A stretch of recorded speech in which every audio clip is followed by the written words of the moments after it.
this morning we will find out how many people in this country are out of work. It's the number of young people without a job will hit that benchmark of 1 million. So what more can be done to help the age group we're talking about here, which is 18 to 24, and help them find employment, gainful employment? I'm joined on the line by Howard de Souza from youth employment charity TAG, or TAG, which is stands for Transforming a Generation. Can you ideally transform a generation, Howard? It sounds like a really big ask, this.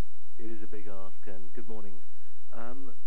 It is a big ask, but it is our ambition to do that, because if we don't, the cost to society is huge. The loss of a whole generation of talent, and the cost to each one of those 1 million people, because we mustn't forget, it's not a gross figure of 1 million people, it's 1 million individual young people aged between 18 and 24. That cost would be huge, personal cost. That age group, 18 to 24, when you've worked hard and when you expect to have some kind of employment, that could get very angry, that age group. You know, you're full of beans, you're full of enthusiasm, you know, you could get frustrated, you could get disillusioned, and that could actually turn into anger. Well, it goes one of two ways. You can either get angry or you get depressed. And then there are serious issues about mental health and physical health, and you lose a sense of self-value and self-worth, and it's depressing. You know, I know what it's like to have gone for a job, not got it, gone for the next job, not got it, and I'm sure every one of your listeners would have been through that. Now just magnify that by tenfold, and you'll get to be feeling for, if you can't even get your foot at the bottom of the ladder, how are you going to get on in life? Jobs are very, very hard to come by. I mean, are there really jobs out there, or do today's young people, not all, but a certain amount of young people, just lack the skills required to find employment? Because you're not going to get a job out of the goodness of your heart. You've got to be the right person for the right job. You're absolutely right, and that's the key thing. That is exactly what we do. We help them on the skills front. There's two ways we help them.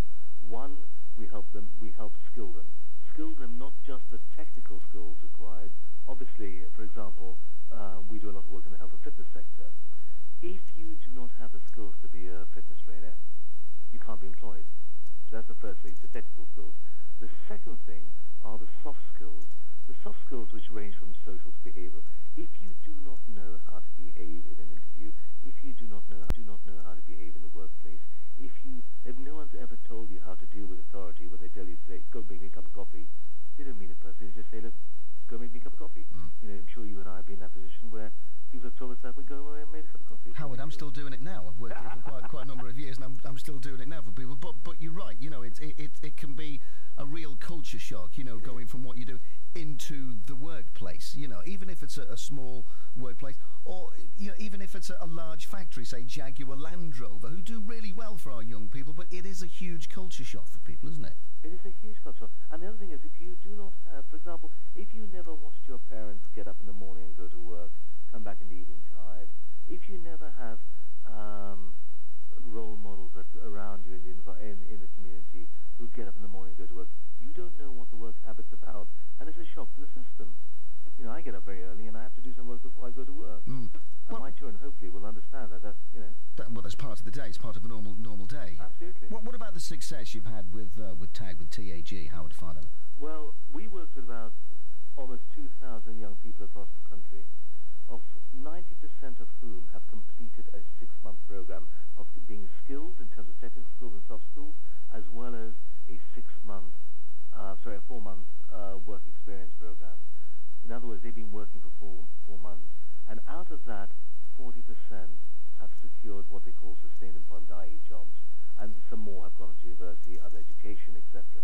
So that is what we're doing. We give them a chance, and they take it with both hands. Howard, thank you for your time this morning. If you were in the building, I would make you a cup of coffee as well. But listen, thank you very much indeed for talking to us on the programme. Thank you very much. Thank you. There's Howard de Souza there.